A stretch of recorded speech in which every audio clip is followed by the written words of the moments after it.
सोचिए, आपने जी जान लगाकर बहुत मेहनत की, बहुत पढ़ाई की, एकदम जान लगा दिया, लेकिन रिजल्ट क्या आया? फेल। ऐसा ही एक लड़की के साथ हुआ। उसने जी जान लगा मेहनत की, खूब मेहनत की, लेकिन वो असफल रही।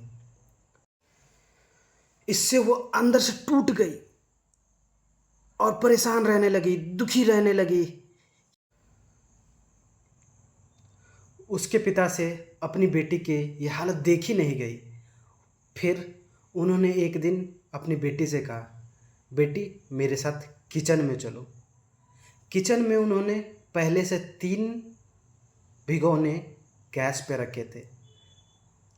एक में उन्होंने आलू डाल दिया, एक में अंडे डाल दिए और तीसरे में डाल दिया उन्होंने कॉफ़ी के बीन्स, और उन्होंने उसको उबलने के लिए छोड़ दिया।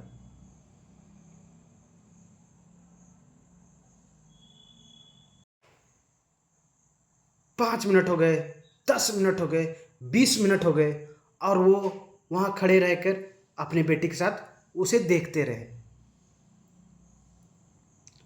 थोड़ी देर बाद उनकी बेटी इरिटेटेड होते हुए बोली, पापा ये क्या कर रहे हो आप? पापा ने बोला, बस 1 मिनट और रुको। उसके बाद उन्होंने गैस को बंद करना चालू किया। तीनों गैस को बंद किए।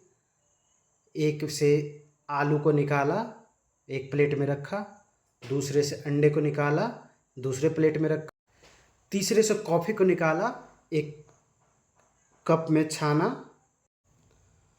और उन्होंने अपनी बेटी से पूछा, तुम्हें क्या दिख रहा है? तो बेटी को थोड़ा गुस्सा आ गया। उसने बोला, इसमें देखना क्या है? एक में आलू है, एक में अंडे हैं, एक में कॉफ़ी है।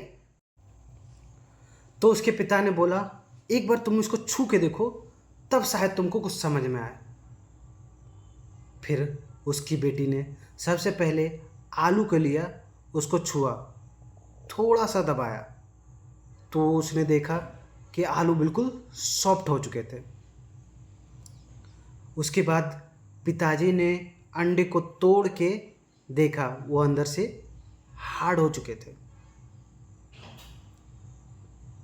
उसके बाद उसके पिताजी ने कॉफ़ी का मग उठा के अपनी बेटी को दिया, बोला, इसको सूंघ के देखो। फिर उसके बेटी ने जब कॉफ़ी को सूंघा, उसके चेहरे पे एक स्माइल आ गई। फिर उसके पिताजी ने अपनी बेटी से बोला, तुमने देखा यहाँ क्या हुआ? ये तीनों एक ही सिचुएशन में गए, लेकिन तीनों ने अलग अलग रिस्पॉन्ड किया। पहला, आलू। आलू को जब हमने गर्म पानी में डाला, उसने कैसे रिस्पॉन्ड किया? वो शुरू में तो बहुत मजबूत था, और पानी में जाते ही सॉफ्ट हो गया। दूसरा, अंडा। शुरू में अंदर से बहुत वीक था, कमज़ोर था, और पानी में जाते ही वो स्ट्रांग बन के निकला। तीसरी थी कॉफ़ी, जिसने ऐसा कुछ किया जो इन दोनों से बिल्कुल अलग था। वो पानी में जाते ही खुद को नहीं बदला, बल्कि पूरे पानी को ही बदल दिया अपने जैसे। बिल्कुल इसी तरह हमारी ज़िंदगी में भी होता है। तुमको देखना है, तुमको इन तीनों में से क्या बनना है। एक, आलू की तरह ज़िंदगी में अगर तुम्हारे अंदर कुछ मुश्किलें आए, तुम आलू की तरह पूरी तरीके से टूट जाओ। दूसरा, ज़िंदगी में अगर कुछ मुश्किलें आए, तो वो तुमको अंदर से तोड़े नहीं, बल्कि तुम और मजबूत बन जाओ। या फिर तीसरा, कॉफ़ी की तरह, जब भी तुम्हारे ज़िंदगी में कोई मुश्किलें आए, तुम उसका डट के सामना करो, अपनी ज़िंदगी ही बदल दो। तो आज ही फैसला करें क्या बनना है, आलू, अंडा या कॉफ़ी की तरह।